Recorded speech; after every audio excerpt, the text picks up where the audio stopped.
고마우신 하나님 아버지, 저희들을 하나님의 놀라우신 청량할 수 없는 사랑과 보혜사 성령님의 감동해 주심으로 말미암아 예수 그리스도를 구주로 믿어 그리스도인이 되게 하시고, 오늘도 그리스도인이 되었기 때문에 이 놀라운 특권으로 말미암아 형제가 연합하여 동감이 어찌 그리 선하고 아름다운 거라는 말씀과 같이 고려 전국 연합 여전도회가 이곳 대부도에서 바쁜 일상 가운데서 시간을 내어서 함께 모였습니다.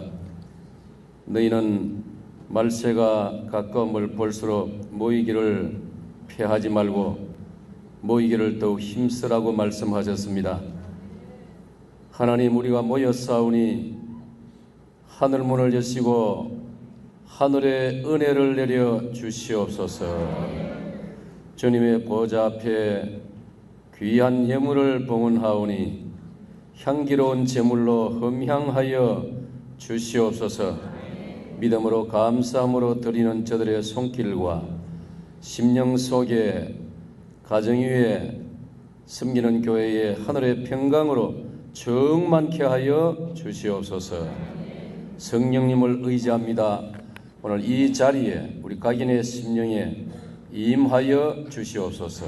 예수님 이름으로 기도합나이다. 아멘. 할렐루야. 내 인생의 만선이라는 제목으로 하나님 말씀을 전하겠습니다. 우리 한번 받아봅시다. 내 인생의 만선. 만선이란 말은 오늘 이곳이 섬이기 때문에 제가 바로 저 뒤쪽으로 창문으로 보니까 바다가 보였습니다. 가득 찰 만자, 채울 만자, 찰 만자, 배 선자입니다. 고깃배에 배가 가득, 고깃배에 고기가 가득 찼다. 더 이상 담을 수 없도록, 실을 수 없도록 고기가 배에 가득 찼다라는 뜻이죠. 본문의 대략적인 줄거리는 여러분들도 어느 정도 다 알고 있는 본문입니다. 오늘 이 본문의 핵심은 만선이라는 것입니다. 베드로의 배가 우리로 치면은 지난 밤새도록 그물질을 했지만은 본문을 가만히 읽어보면은 그날따라 한 마리도 잡지를 못했습니다. 그런데 그들은 포기하지 않고 다음 날 다시 그물을 손질했고, 그때 그물을 손질하고 있을 때 놀랍게도 예수님이 찾아주셨습니다. 그러므로 열쇠는 해답은 주님이 찾아주시는 것입니다. 할렐루야. 불교, 유교, 세상의 모든 종교는 사람이, 인간이 미지의 신을 찾아서 출가를 하고 석가모니처럼 집을 떠나고 세상을 떠나고 그들의 말로 속세를 떠나고, 그래서 끝없이 한없이 신을 찾아서 방황하는 것이 세상의 종교입니다. 오늘 우리 기독교는, 저와 여러분은, 우리는 아무것도 몰랐는데 하나님께서 우리를 너무나 사랑하셔서 형편없고 보잘것없는 우리를 친히 찾아주신 줄로 믿습니다. 그 찾아주심이 긴 세월 동안 히브리서 1장 1절 이하를 보면은 여러 모양으로, 때로는 계시로, 때로는 선지자를 통해서, 때로는 율법을 통하여 다양하게 우리를 찾아왔지만은 마지막 때에 주 예수님이 친히 사람이 되어 우리를 찾아주신 줄로 믿습니다. 그래서 저와 여러분이 하나님의 사랑을, 은혜를 입게 되어서 청량할 수 없는 하나님의 신비로운 구속의 은혜로 말미암아 우리가 기독교 신자가 되었습니다. 할렐루야. 여러분, 기독교 신자라는 이 이름이 얼마나 위대하고 얼마나 자랑스러운 이름인가를 여러분 이번 집회 동안에 다시 한번 확인하시기를 축원합니다. 예수님께서 오심으로, 예수님께서 베드로를 찾아주시고, 예수님께서 베드로의 배에 올라주심으로 만선의 역사가 일어났습니다. 오늘 사랑하는 여러분, 혹시 오늘 이 연합 집회에 여러분들이 전국 여러 노회에서, 여러 교회에서 출발해가지고 저 서해안 남쪽에서는 오늘 눈이 많이 왔는데 눈보라를 헤치고 먼 길을 오시면서 혹시 여러분은 나는 아직도 만선을 이루지 못했다. 내 인생은 아직까지 만선이 아니야. 우리 가정도 만선이 아니야. 이런 마음으로 오신 분들도 많이 계실 것입니다. 물론 그 마음도 좋습니다. 그럼 오늘 말씀을 통해서 저와 여러분은 알고 보면은 이미 하나님의 은혜로 만선의 인생을 살고 있다는 것을 오늘 여러분 다시 한번 확인하시고 믿으시고 하나님께 감사드리고 찬양하시기를 축원합니다. 성경을 볼 때에 우리는 그러면 우선 생각해 볼 것은 어떤 부분에 어느 곳에서 만선을 이루어야 되느냐. 무엇보다도 우리는 내 가정에서 만선을 경험해야 됩니다. 자, 이번 주간에도 우리 사회는 한국 최고의 기업 그룹의 따님이 이혼을 했다는 소식이 가장 큰 화제거리였습니다. 북한 핵 문제도 있고 또 일본에 의한 참 답답한 위안부 문제도 있지만은 사실 우리 사회에 우리가 비슷하게 살아가는 이 사회 속에서 사실 우리가 곰곰이 생각해 보아야 할 문제는 그 사건입니다. 그 사람들이 뭐가 부족합니까? 한국 최고의 부자가 아닙니까? 공부도 많이 한 사람들입니다. 그런데 그들의 가정은 결국 깨어졌습니다. 그런데 그 이야기는 그 사람들이 하도 유명한 사람들이기 때문에 인구의 회자가 되고 사람들의 입에 오르내리지만은 이혼을 했든지 하지 않더라도 오늘 만선을 이루고 살고 있는 가정이 얼마나 되겠습니까? 하나님께서는 예수님을 믿는 저와 여러분의 가정은 날마다 만선을 이루는 가정이 되기를 하나님은 학수고대하고 있습니다. 어떤 면에서는 등잔 밑이 어둡다는 말이 있는데 예수님을 믿는 우리들의 가정이 만선을 이루지 못한 채 아직도 많은 영적인 어떤 갈등 또 물음표 때로는 어쩌면 신앙적인 혼돈 속에서 우리가 많은 시간을 보내고 있지는 않는지 한국의 모든 우리 그리스도인들, 여기는 우리 목회자도 포함이 됩니다. 정말 곰곰이 돌아봐야 될 그런 중요한 문제입니다. 여러분의 가정은 어떻습니까? 그저는 마음속으로 한번 생각해 보세요.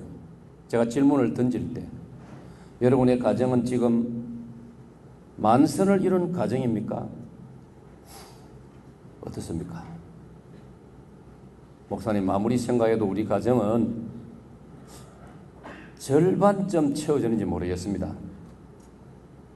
아니, 아직도 밑바닥이 보입니다. 바닥이 보입니다. 오늘 제가 이렇게 여러분에게 도전하고 이 말씀으로 질문을 던지는 저 자신이 명식이 목회자로서 저는 27살에 목사의 장립을 받고 고신총회, 고신교단의 목사가 되었습니다. 그러나 저는 세월이 흐르고 나이도 좀 들고 철이 들면서 뒤를 돌아볼 때 저는 저의 가정이 별로 만선을 이루지 못했다는 것을 저는 솔직히 하나님 앞에서 고백하지 않을 수가 없습니다. 그 증거로 어느 날 제 아들이 저에게 말했습니다. 제 아들이 대학생이 되고 나서 대학생이 되니까 그 부장안에 제법 그래도 마주 앉아 이야기를 할 만한 기획이 되더라고요. 고등학생까지는 우리가 애 취업을 했는데 대학생이 되니까 어느 날 이 아들이 저보고 아버지 지나간 이야기지만 제가 아버지에게 이 이야기는 한번 내가 해야 되겠습니다. 해보라고요. 그래서 제가 쉬운 표현을 씁니다. 제가 6학년이고 여동생, 동생이 4학년이었을 때 동생이 제게 오빠, 우리 아빠 진짜 우리 아빠 맞나? 그렇게 묻더라는 거예요. 그 동생이 장난삼아 묻는 게 아니고 정말로 의아심을 가지고 궁금해가지고.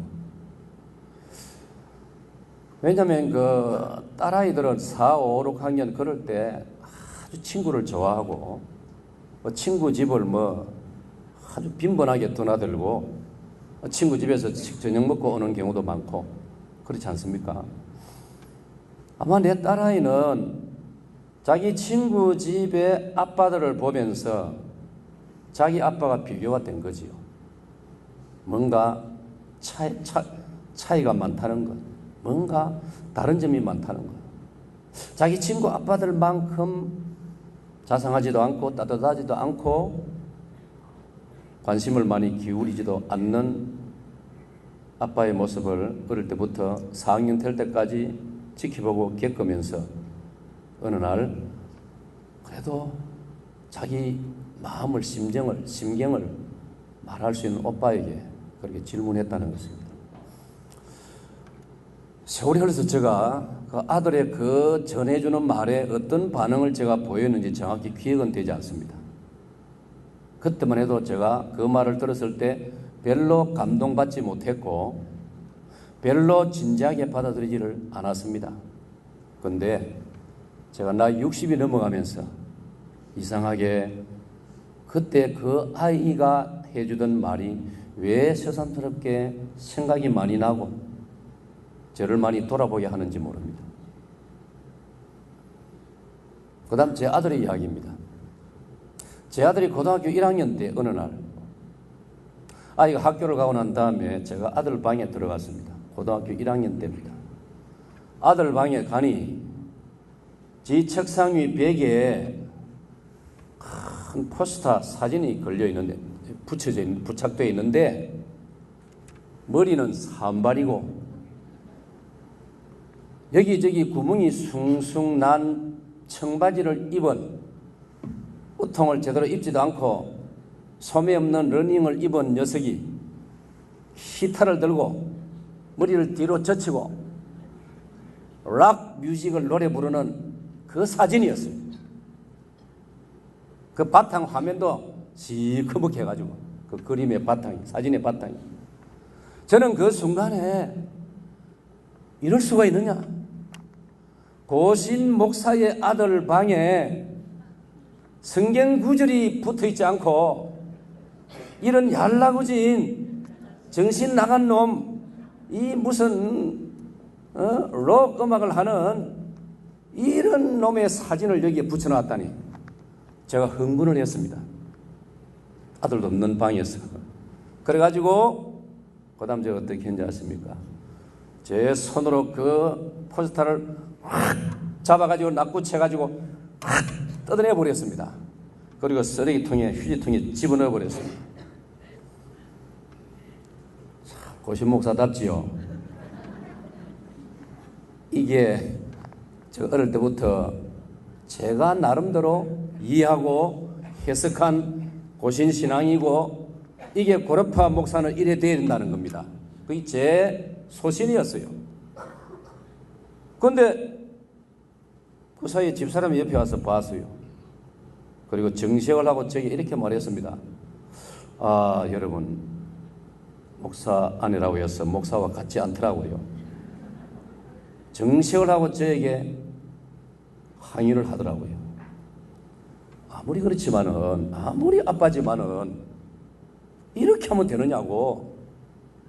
꼭 그러면 아이가 학교 갔다 왔을 때 설명을 하고 아이의 이해를 구하고 아이 손으로 이걸 철거하라고 해야지. 비겁하게 아들도 없는데 이렇게 하면 되느냐고. 저만큼 이렇게 목소리를 높인 건 아닌데 그렇게 말하더라고요. 제가 그 말에 감동을 받았겠습니까? 당신 무슨 소리 하고 있느냐고. 이렇게 하니까 애가 이를 안 붙이느냐고. 여러분,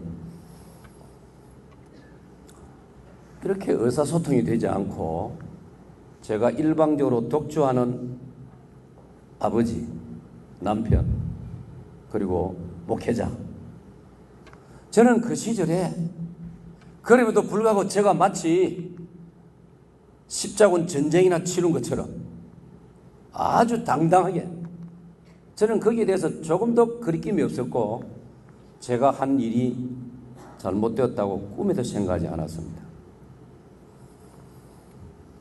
그렇다면 저는 저 혼자서 우리 집은, 우리 가정은, 고신의 목회자인 이 김 목사의 가정은 만선이야 좋은 교회 목회하고 있고 성도들이 나의 목회를 잘 도와주고 있고 성도들이 목사 사택의 생활도 그런 대로 할 수 있도록 배려를 해주니 내 아내와 내 두 아이는 만족하게 생각하고 행복하게 생각하고 아무 불평과 불만이 없어야 되는 거야. 이게 제 그 당시의 철학이었습니다. 저 혼자는 만선을 이루었는데 세월이 지나고 제가 돌아봤습니다. 네 사람의 식구인 저희 가정의 세 사람은 만선은커녕 절반도 누리지를 못했습니다. 그걸 저는 지금 이 시점에서는 분명하게 그렇게 제가 판단을 하고 있습니다. 그런 사이 아이들은 이미 다 커버렸고 지금도 만약 제가 아닌 정말 그들의 마음을 한 90% 이상 이해를 해주면서 카운셀링을 한다든지 어떻게 마음을 터놓고 얘기를 한다면 그 사람들에게, 그 사람에게 내 남매가 그 심경을 어떻게 말을 하는지를 생각하면 저는 상당히 불안하기도 하고 상당히 미안하기도 합니다. 그 아들이 또 어느 날 학교 갔다 오더니 저에게 이렇게 했어요. 저하고 이제 집사람이 있는 데서 신발을 새로 하나 바꿔주세요. 제 눈으로 볼 때는 멀쩡한 신발입니다. 그래 내가 야, 이 신발 아직 멀쩡한데 이게 무슨 소리냐?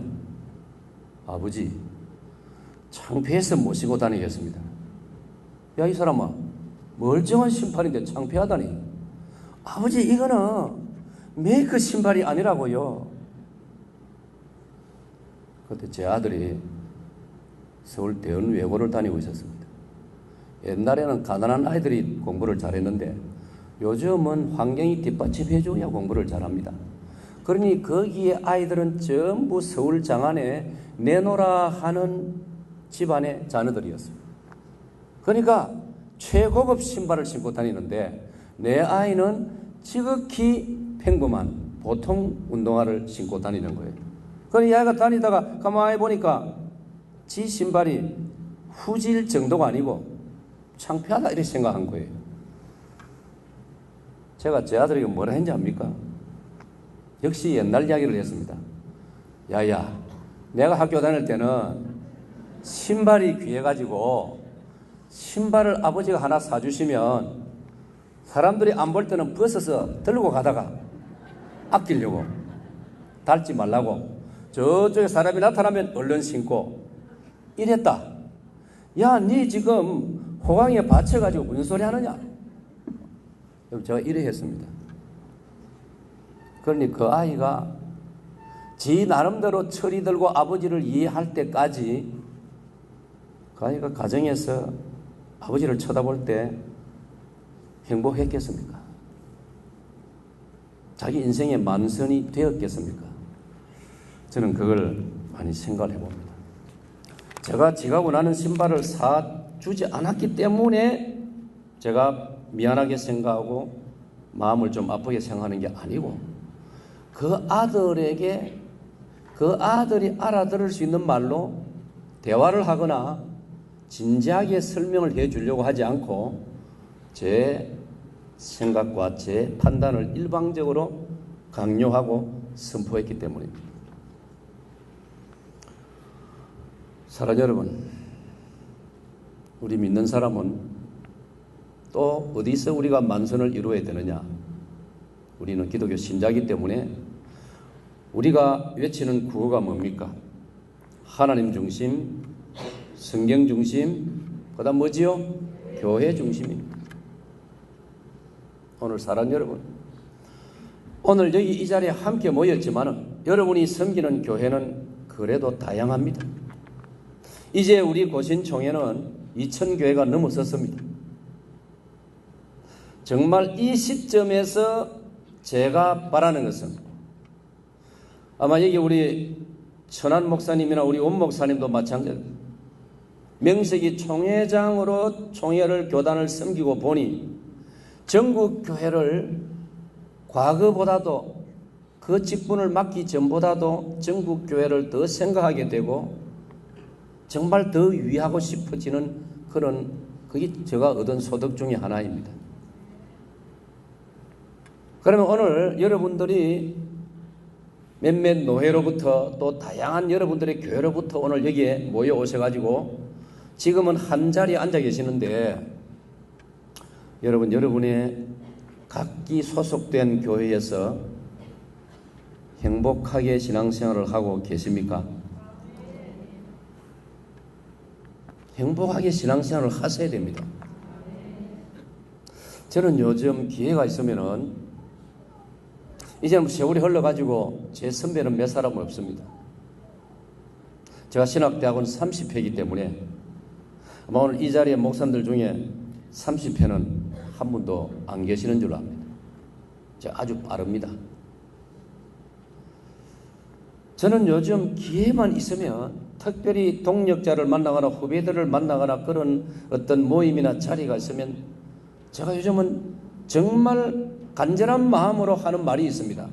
목사님, 우리는 목회자로서 목회도 행복하게 해야 되고 우리가 섬기는 교회의 성도들이 행복하게 신앙생활 하도록 해줘야 됩니다. 제가 지금은 그렇게 강조하고 있습니다. 오늘부터 시작된 여러분들의 26회 연합여전도의 이런 모임, 집회, 이런 시간을 통해서 여러분들은 여러분의 가정을 먼저 생각해 보시고 그 다음에 여러분의 교회도, 여러분이 섬기는 교회도 만선을 이루시기를 축원합니다. 먼 훗날로 미루지 마세요. 지금은 우리가 이렇지만은 한 5년, 한 10년 지나면 우리 가정도, 우리 교회도 만선의 기쁨을 맛볼 날이 올 것입니다. 그리하지 마세요. 우리 기독교는 그게 아닙니다. 제가 요즘 성경을 묵상하고 깨닫는 것 중에 하나가 뭐냐? 우리 신앙은 항상 지금입니다. 할렐루야. 지금입니다. 주여, 제가 2년 후에, 3년 후에 주여 제가 제대로 신앙생활 하겠습니다. 아니요. 3년 후는 장담할 수 없습니다. 너희 인생이 무엇이냐? 너희는 잠깐 보이다가 없어지는 안개와 같으니라. 누가복음 12장 18절로 21절에 보면은 그 어리석은 부자를 향하여 하나님께서 야, 이 어리석은 부자야, 오늘 밤에라도 내가 네 영혼을 도로 찾으려니 그리하면 너 예비한 모든 것이 누구의 것이 되겠느냐? 오늘 지금 그리고 여기서도 여러분 행복하시기를 축원합니다. 오늘 지금 여기서도 만선의 기쁨을 경험하시기를 축원합니다. 이게 성경이더라고요. 이게 주님의 말씀이더라고요.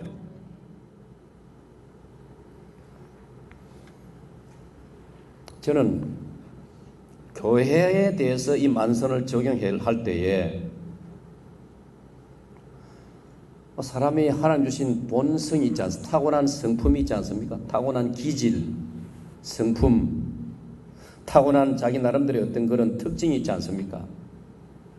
제가 함께 공부하고 긴 세월 동역자들을 지켜본 결과에 의하면 대부분의 목사님들은 정말 교회를 위해서 헌신적으로 목회를 하고 있습니다.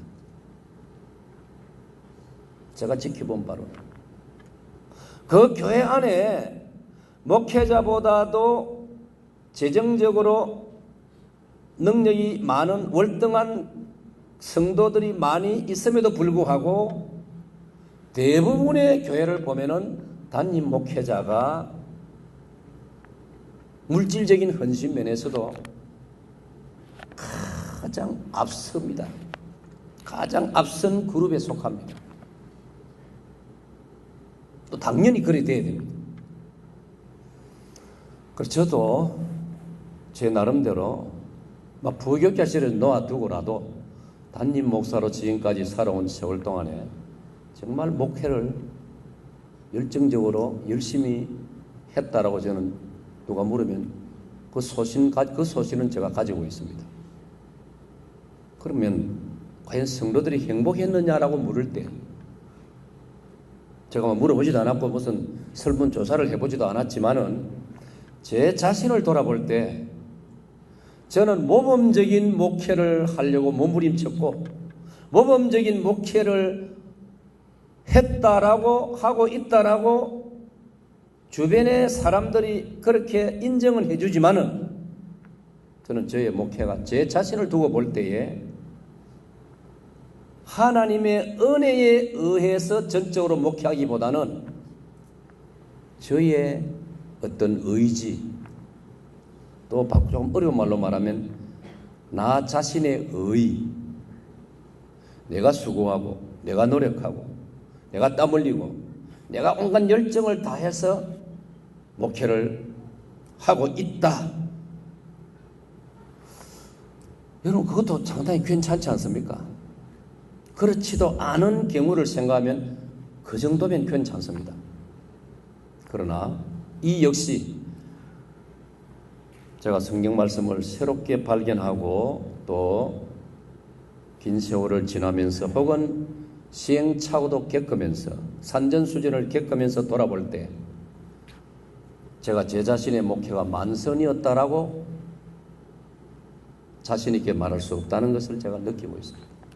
그런데 하나님 은혜로 요 근자에는 제가 목회 현장에서도 제가 만선의 기쁨을 누리고 있습니다. 제가 이 고백을 할 수 있도록까지 하기 위해서는 많은 고난을 겪었습니다. 벌써 세월이 참 잘 지내가네요. 제가 한 7, 8년 전에 엄청난 고통을 겪었습니다. 제가 탈진 상태에서 완전히 무너졌습니다. 번아웃이 되어버렸습니다. 에너지가 다 소멸되어 버렸습니다. 그걸 한자로 탈진이라 하고 영어로 번아웃이라고 부른다는 것 여러분도 알고 있습니다. 제가 그런 과정을 겪고 나서야 하나님의 긍휼로 그 상태에서 끝나버렸다면 저는 정말 목회의 만선도 제대로 경험해보지 못하고 끝나고 말았을 것입니다.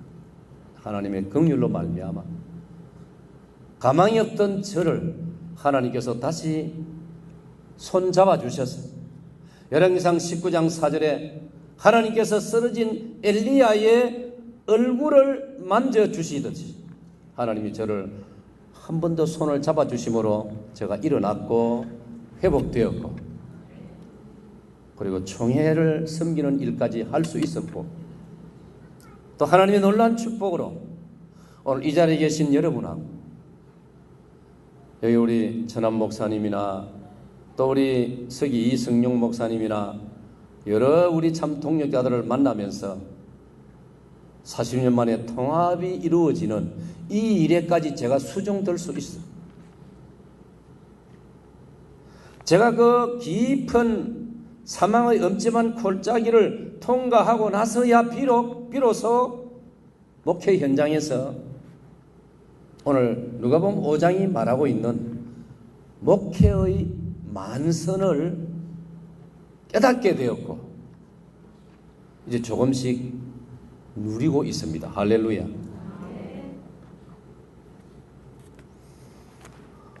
우리가 만선을 이루어야 될 또 우리의 한 그 사명의 자리가 있습니다. 그건 뭐냐면 네 번째로 그것은 우리 마음입니다. 세 번째로 우리 마음입니다. 여러분 마음이 지금 어떻습니까?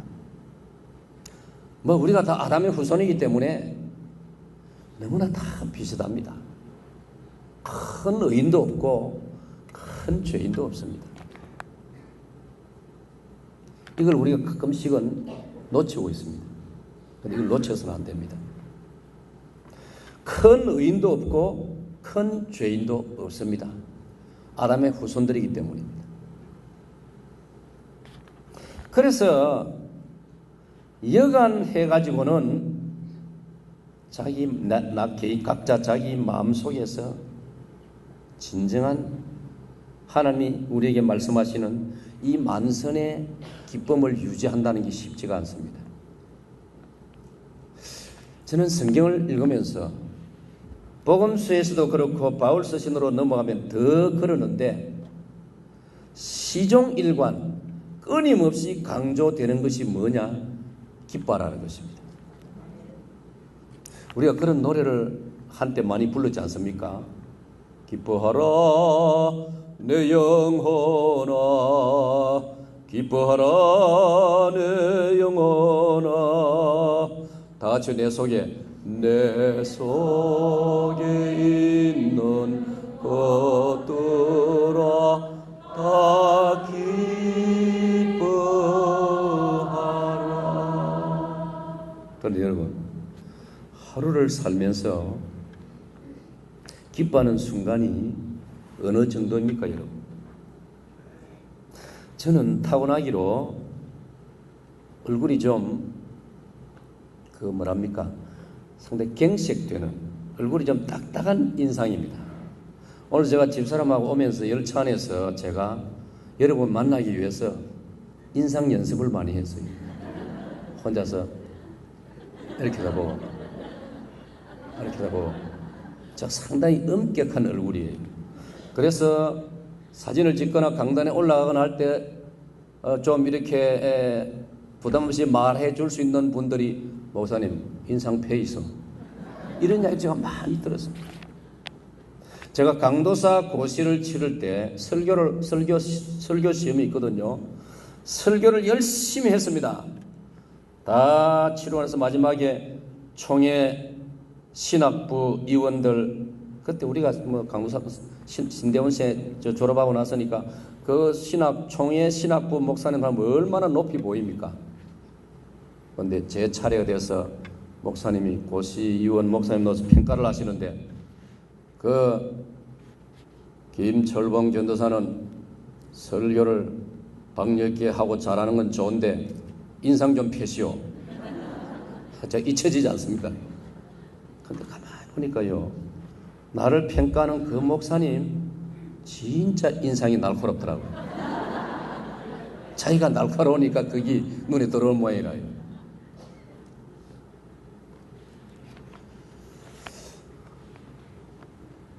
여러분, 우리가 잘 아는 성경 구절 살전 5장 16절 뭐지요?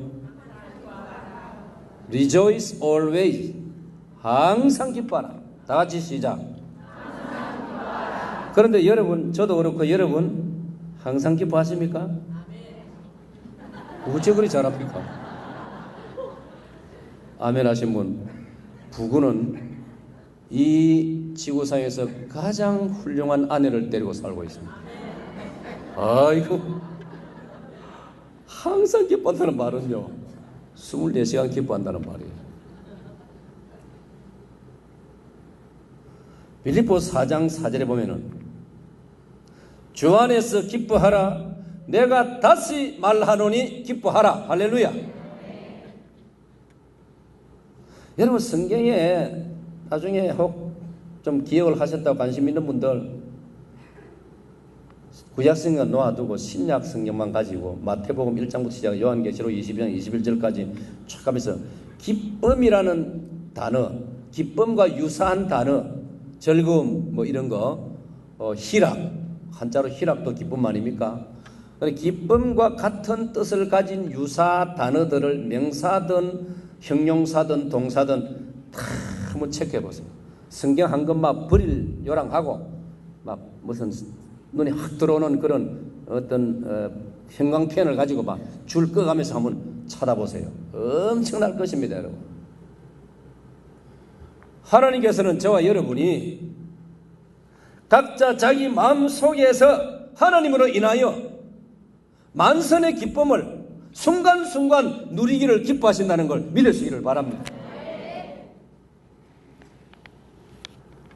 어느 정도인지 아십니까, 여러분? 스바냐, 구약 스바냐 3장 17절을 보면 하나님께서 저와 여러분으로 인하여, 우리로 인하여, 너희로 인하여, 믿는 성도들로 인하여 하나님은 어떻다고요? 할렐루야. 아이고, 이 구절까지 알고 있는 분들 대단합니다. 내가 너희로 인하여 기쁨을 이기지 못하노라. 할렐루야. 그럼 하나님께서 찡그리고 있는 사람 보고 기뻐하시겠어요? 남편한테 바가지 끓는 여러분 보고 기뻐하시겠어요? 왜 아멘 안 합니까? 기뻐 안 하십니다. 옛날부터 무슨 말, 웃는 얼굴에 침 못 뱉는다. 웃는 얼굴에 침 못 뱉는다. 여러분, 하나님께서는 저와 여러분 때문에 기뻐하고 싶어 하십니다. 제가 발견한 그림 중에 가장 충격받은 그림이 있습니다. 활짝 웃고 계시는 예수님. 그 사진 보신 적 있습니까? 그림 아직 못 봤어요? 못 본 분들은 찾아보세요. 한자로 말하면 판대소하시는 예수님. 저는 여러분과 마찬가지로 어릴 때부터 고려파 고신의 교인으로서 자라면서 신앙생활은 엄격하게 해야 된다고 생각하고, 신앙생활은 기쁘도 기쁘지 않은 척 가급적이면 마음을 표정으로 나타내지 말고 이렇게 배웠습니다. 항상 예배 시작 찬송은 거룩 거룩 거룩. 하나님만 거룩하시면 되지 나까지 너무 거룩이 되어집니까? 그런 바탕에서 자라다 보니 기쁨이 없습니다. 노래가 없습니다. 예배 시간에 공식적으로 부르는 찬송 그거지 없어요. 손뼉이 어디 있습니까? 손뼉 치면은 신앙이 잘못되고 갱망스러운 것으로 해석이 되었습니다. 항상 부동자세로 목사님의 설교를 들어도 반응이 없습니다. 그런데 세월이 흘러서 제가 신학교에 가서 공부를 하고 성경을 열심히 읽어보니까요, 스바냐 3장 17절도 제가 발견하고 충격을 받았습니다. 하나님께서 우리를 보시고 기뻐하시고 싶어서, 예? 우리가 손자를 키울 때 어린 손자가 재롱을 떨 때 같이 웃는 거지, 어린 손자가 막 나중에는 막 계속 울어대면 어떻게 합니까? 예쁘기는 그냥 막 주의 받고 싶고 막, 그리고 무슨 사고도 나지 않습니까? 너무 우니까 막 던져버리고 막, 그리고 불의의 사고도 벌어지지 않습니까, 여러분? 사랑하는 여러분, 오늘 이 본문은요, 베드로의 집에, 베드로의 배에 고기 가득 잡힌 한 사건으로 끝나는 이야기가 아닙니다. 이 본문은 어부들을 향해서만 해야 될 설교 본문이 아닙니다, 여러분.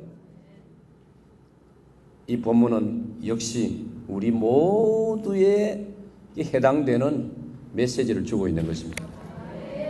오늘 사랑하는 여러분, 하나님께서 그렇게 원하시고 있고 또 우리를 위해서도 그렇습니다. 남편을 위해서도 그렇고 아내를 위해서도 그렇고 교회 성도들을 위해서도 그렇고 목회자를 위해서도 그렇습니다. 내 마음의 기쁨과 즐거움으로 만선을 이루어야 할 줄로 믿습니다. 저는 제 목회 여정에 가장 감동으로 남는, 모든 목사님들은 그런 교인이 몇 사람이 있어요. 감동으로 남는 사람. 아까 말씀드린 저는 27살에 목사 정립을 받았기 때문에 벌써 원래 2016년이니까 39년, 그죠? 목사로서 40년이 다 되었습니다. 그러나 제 가슴에 정말 남는 사람이 어떤 사람인지 아십니까, 여러분? 제가 30대에 첫 목회를 마산 제일교회에서 단임 목회를 하는데 우리 남자 집사님 중에, 장례 집사 중에 해방되고 6.25 어간에 국군으로서 그 표현하기가 좀 그래요. 우리가 배울 때는 그걸 반란이라고 배웠는데 세월이 흘러가 지금은 그런 용어를 쓰기가 좀 어렵지요. 해방되고 6.25 어간에 나라가 그때는 우리나라 치안이 확립이 안 되니까 좀 여러 곳에서 복잡한 문제가 생기기도 했습니다. 거기에 진압하러 갔다가 총을 맞았어요. 나 이해가 안 되더라고요. 몸 안에 총 파편이 몸 안에 남아있는데 손을 못 댄다는 거예요. 그걸 안고 살고 있습니다. 그런데 이분이 오토바이를 타고 새벽기도로 오는 거예요. 내가 그분에 대한 그 사정을 내가 자세히 알았기 때문에 내가 하루는 그 집사님이 이렇게 말했어요. 집사님, 그 몸 가지고 이 추운 겨울날, 그것도 그 당시만 해도 제가 목회할 1980년대 초니까 집에 자동 승용차가 어디 있습니까? 그때만 해도 없었어요. 집사님, 오토바이 타고 새벽에 오면은 그 몸 안 됩니다. 그래서 집사님 새벽 기도 좀 참으시고 방에서 기도하세요. 목회자로서 나이는 제가 어리지만은 또 안타까운 마음에서 그렇게 군면을 했더니 이 집사님이 뭐라 하신지 압니까, 여러분? 목사님, 저를 위해서 생각해 주시는 것은 고마운데 앞으로 저 때문에 신경 쓰지 마시기를 바랍니다. 왜냐하면 저는 1900 그때가 제 기억으로 1948년인지 저는 그때 내 전우들이 거의 다 죽었기 때문에 나는 그때 죽었어야 될 사람인데 1980년대 지금까지 살아있는 것만 해도 저는 기적입니다. 그래서 저는 오늘 당장 죽어도 여한이 없는 사람입니다. 그래서 저는 즐거운 마음으로 새벽기도 오고 있으니 목사님 다음부터는 걱정 좀 놓이소 그러더라고요. 여러분, 몸 건강하면서도 새벽기도 이 핑계 저 핑계로 안 하는 사람, 못하는 사람 얼마나 많습니까? 아니, 교육자 중에서도 못하는 사람이 있어요. 제 선배 중에 한 분은요, 전도사 시절에 담임 목사님이 출장 가시고 새벽기도를 단단히 맡겨놨는데 새벽기도 시간에도 안 일어납니다. 그때는 사택이 다 예배당 군에 있었습니다. 예배당 마당이 다 사택이. 관리 집사가 전도사 집 앞에 가가지고 전도사님 시간이 한 5분도 안 남았어요. 예배 시작 시간. 몇 번 불러도 안 오는데 큰 목소리로 전도사님 시간 됐습니다. 보던 사람들도 얼마나 목소리 큽니까? 이 전도사가 눈을 부비고 나오면서 자기도 모르게 하는 말이 어느 놈이 새벽기도 내놨나? 실화입니다. 실화. 그런데 그 선배 목사는 나중에 목사님 되기는 됐어요. 아주 체격 좋고 건강한 분입니다. 그런데도 쉽지 않은데 이 집사님은 그렇더라고요. 제 가슴에 남아있습니다. 또 한 분, 지리산 밑에 구례 출신의 집사님이 제가 섬기는 교회에 있었습니다. 이분은 태어나면서부터 신체 장애인입니다. 이 몸이 좀 비틀어진 것 아니십니까, 이거? 뭐 전쟁에 가서 그런 것도 아니고 저보다 훨씬 젊은 사람. 남에서부터 몸이 신체 장애를 가지고 태어났습니다. 그러니까 뭐 할 게 있습니까? 가난한 말에 자라기도 공부도 별로 못했고 할 일이 없습니다. 근데 나는 잘 모르겠어요. 벌써 내가 그를 만났을 때는 이미 초등학교 다니는 애가 둘이 있고 결혼도 어떻게 했더라고요. 아무 생활 능력이 없는 분입니다. 근데 이분이 그럼에도 불구하고 이분은 놀지 않습니다. 일을 했습니다. 여름에는 조그만 그걸 뭐라 합니까? 타이탄 트럭보다 조금 작은 차에다가 채소를 싣고 다니면서 골목을 다니면서 장사합니다.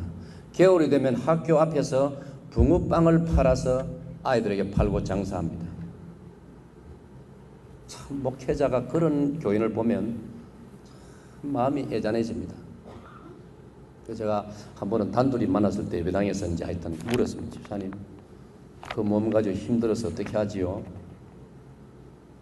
근데 그 집사님은요, 답을 이렇게 합니다. 목사님, 나 힘들지 않아요. 나 즐겁습니다. 할렐루야. 그분의 그 말이 진실인 것은 항상 얼굴에 웃음이 있습니다. 미소가 있습니다. 사랑하는 여러분,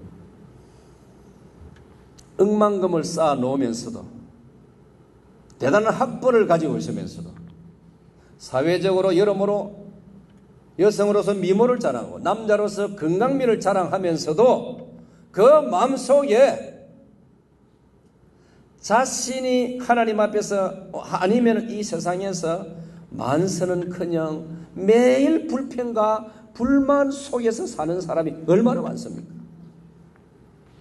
오늘 하나님께서는 이 베드로가 주님으로 인하여서 경험하는 이 만선의 기적과 기쁨을 바로 네 마음속에서부터 이루라고 말씀하고 있습니다. 그래서 잠언 4장 23절이 뭐라고 말씀합니까? 여러분 이 구절 좋아하시지요? 잠언 4장 23절 무릇 지킬 만한, 다 같이 시작. 무릇 지킬 만한 것 중에 네 마음을 지키라. 생명의 근원이 이에서 남이니라. 오늘 저와 여러분의 마음에 주님으로 인하여 날마다 순간마다 만선을 이루시기를 축원합니다. 만선을 맛보시기를 축원합니다. 우리는 욕심이 너무 많아요. 우리는 그래서 욕심이 많다 보니까 내가 생각하는 그것이 채워지지 않으면 여전히 불만이고 여전히 못 가진 것 같고 여전히 뭔가 갈급해하고 허덕이고 있는 것이 우리들의 모습 아닙니까? 그래서 16세기에 독일의 경건주의자들 진젠도르프, 프랑케, 헨리 수소 이런 경건주의자들이 우리에게 남긴 말이 뭔지 압니까? 내 아들아, 너는 왜 나 하나만으로 만족하지 않는가? 하나님 말씀입니다. 하나님만으로 만족하는 저와 여러분 되시기를 바랍니다. 우리가 너무나 좋아하는 시편 23편 1절 여호와는 나의 목자시니 내가 부족함이 없으리로다가 바로 그 말 아닙니까 여러분? 주님으로 인하여 충분하시고 주님으로 인하여 만족하시기를 축원합니다. 그리고 우리가 만선을 이루어야 하고 만선을 맛보아야 할 네 번째가 뭐냐면 내가 하는 일입니다. 내가 하는 일. 이걸 우리 요즘 쓰는 말이 뭡니까? 미션입니다. 미션. 받아봅시다. 미션. 미션이란 말은 선교사들 사는 선교만 미션이 아니고 하나님께서 우리 모든 사람에게는 각자의 사명을 주셨다는 걸 여러분 다시 한번 확인하시고 믿으시기를 축원합니다. 그 사명을 미션이라고 말합니다. 하나님께서는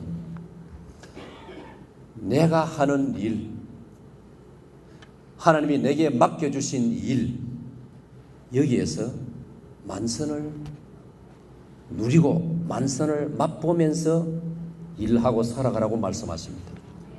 이 은혜가 있으시기를 바랍니다. 여러분, 주부로서 만선의 기쁨을 누리고 있습니까? 주부로서 부엌에서도 여러분 찬송할 수 있어야 됩니다. 물론 여러분 많은 분들이 그래 하실 거예요. 혹시 여러분, 야, 어쩌다가 여자로 태어나가지고 이놈의 설거지는 끊임없이 해야 되고 이놈의 빨래는 해도 끝도 없고, 사람인데 그런 생각이 잠깐 들 수는 있겠죠. 그럼 잠깐 스쳐 지나가 버려야 됩니다. 그 생각 계속 물고 있다가 퇴근에 집에 들어오는 남편 뒷꼭대기 대고 내가 저 인간이 위해서 이래 하나? 그러면 상당히 심각한 문제가 됩니다. 칼빈 선생은 우리에게 이런 말을 남겼습니다.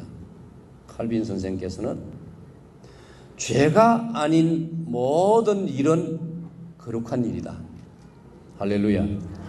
이런 이야기는요, 고래와 고신, 이제 우리 하나 된 우리 고신 우리들만이 알아듣는 말입니다. 할렐루야. 다른 일반적인 많은 교파나 많은 교단들은 이런 말 잘 못 알아듣습니다. 왜? 잘 강조를 안 하기 때문에. 칼빈은 심지어 목회자가 하는 목회만 성직이 아니고 평신도가 여러분들이 부엌에서, 가정에서, 직장에서, 사업장에서 하는 모든 일이 성직이라고 했습니다. 그러면 여러분, 내가 하는 일이 성직이라는 걸 확신한다면 그 일은 너무나 고상하고 귀하고 가치가 있고 보람이 있고 즐겁고 재미 있어야 하지 않겠습니까? 아멘입니까? 그래서 제가 배운 노래 중에 이런 노래가 있어요. 세상 사람 날 부러워 아니하여도 나도 또한 세상 사람 부럽지 않네. 근데 그 노래 부른 사람이 누군지 아십니까, 여러분? 영국에서 시작된 노래입니다. 그 노래를 시작한 사람 주인공은요, 영국의 산악지방에서 나무를 잘라가지고 벌목해가지고 팔아서 생활하는 사람이었습니다. 그 다음에 그 노래는 이렇게 이어지더라고요. 세상 사람 날 부러워 아니하여도 영국 황제 루이스가 날 부러워해. 할렐루야. 오늘 여러분, 우리 각자가 하나님이 불러주신 부르심의 자리에서 이런 자부심을 가지고 살아가시기를 축원합니다.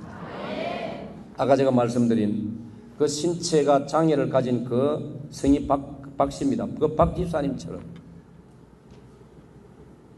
항상 기뻐하고 미소를 짓고, 그래서 그분이요, 참 젊은이가 많은데 장례 집사가 되더라고.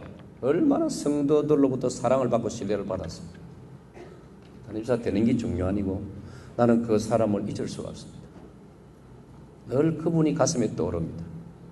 그분을 생각하면 제가 부끄러워집니다.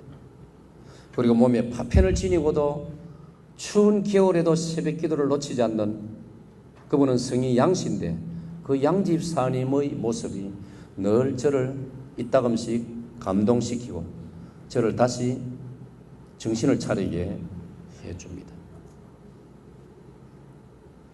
하나님이 부르신 미션의 자리에서, 부르심의 자리에서, 내가 하고 있는 이 일에서, 이 일을 통해서도 일하면서 만선의 기쁨을 순간순간 경험하는 여러분들 되시기를 축원합니다. 또 한 가지 우리가 만선을 이루어야 될 곳은 어디냐? 이 세상입니다. 우리는 칼빈주의 문화관에 의해서 우리 기독교 신자는 이 세상의 모든 구석구석으로 분야로 복음의 정신을 들고 나아가야 한다라고 배웠습니다. 여러분, 이 세상 사람들이, 나를 만나는 사람들이, 그게 이웃이든 직장이든 사업장이든 어디라도 좋습니다.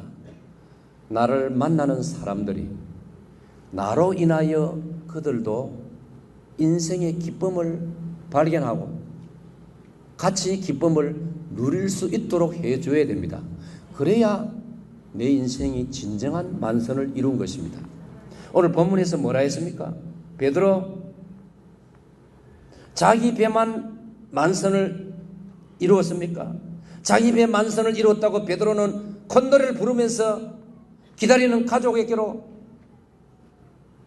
폭우로 그 어촌 마을로 자기 배만 가득 채워서 돌아왔습니까? 아니에요. 7절을 보면요, 7절 말씀 보면 두 배의 채움에 친구를 손짓하여 가까이 오라 해가지고 자기가 잡은 그물에서 잡혀서 올라오는 모든 고기들을 그때부터는 친구의 배에 막 쏟아부어 주었는데 그 친구의 배도 만선을 이루었습니다. 그래서 7절 말씀에 두 배의 채움에 라고 했습니다. 우리는 이 말씀에 주목을 해야 됩니다. 제가 신학교 다닐 때 이런 글을 읽었습니다. 영국 런던에 두 친구가 신학교를 같이 졸업했습니다. 런던 시내에 같이 청빙을 받아서 목회를 하게 되었습니다. 그런데 한 친구의 교회는 부임하면서 계속 좋은 분위기 속에 교회가 부흥되었습니다. 그런데 이 한 친구의 교회는 도무지 변화가 없고 답보 상태입니다. 사랑 여러분, 사람은 아까 제가 우리 모두 아담의 후손이라고 제가 말씀드렸습니다. 교회에 변화가 없고 성장이 보이지 않는 이 친구는 심각한 혼돈에 빠지기 시작했습니다. 여러분, 제가 질문합니다. 세상에서 라이벌 의식이 가장 많은 사람들이 누굴까요? 예? 한번 생각 안 해봤어요? 라이벌 의식이 가장 많은 사람이 목회자입니다. 목사님들입니다. 점잖게 앉아 계시지만요, 보이지 않게 라이벌 의식이 대단합니다. 제가 서울 한신교회 이중표의 목사님이 한창 제가 30, 40대 젊은 목회자 시절에 매 여름마다 경기도 양평 양수리 수양관에서 한신 목회 세미나 할 때 그 이종구 목사님은 전북 고창 출신입니다. 목사님이 이제 장소는 거의 빌려가 목사님이 이제 주동이 돼가지고 한신교회 이름으로 한신 목회자 세미나. 좋은 강의도 많이 들었고 근데 그거 다 잊어버리고 기억 어떻게 합니까? 근데 이 이야기는 남아 있습니다. 목사님 뭐라고 하시냐면요, 자기가 고창 쪽에서요, 전북 거기서 열심히 목회하니까 시골 교회인데도 부흥이 돼가지고, 근데 부흥이 되니까요, 자기를 가장 견제하고 노골적으로 질투하고 미워하는 사람이 절의 중이 아니고 목회자들이에요. 딱 그 이야기가 지금까지 남아있어요. 이만하면 여러분, 목사님 쳐다보는 그래 생각하지 마시고 은혜 받는데 지장 없기를 바랍니다. 그러니 런던의 이 두 친구 목사 중에 한 사람은 이렇게 되니까 이 사람이 자꾸 좌절하는 거예요. 그리고 나중에는 은근히 친구가 미워지기 시작하는 거예요. 배가 아파지기 시작하는 거예요. 여러분, 한국 사람만 배 아픈 게 아니고 영국 목사도 배가 아프더랍니다, 여러분. 그러니까 점점 목회에 혼란이 생기는 겁니다. 안 그렇겠습니까? 그런 심령에 어떻게 성령님이 임하실 것이고 그런 마음가짐 가지고 어떻게 성경 묵상이 제대로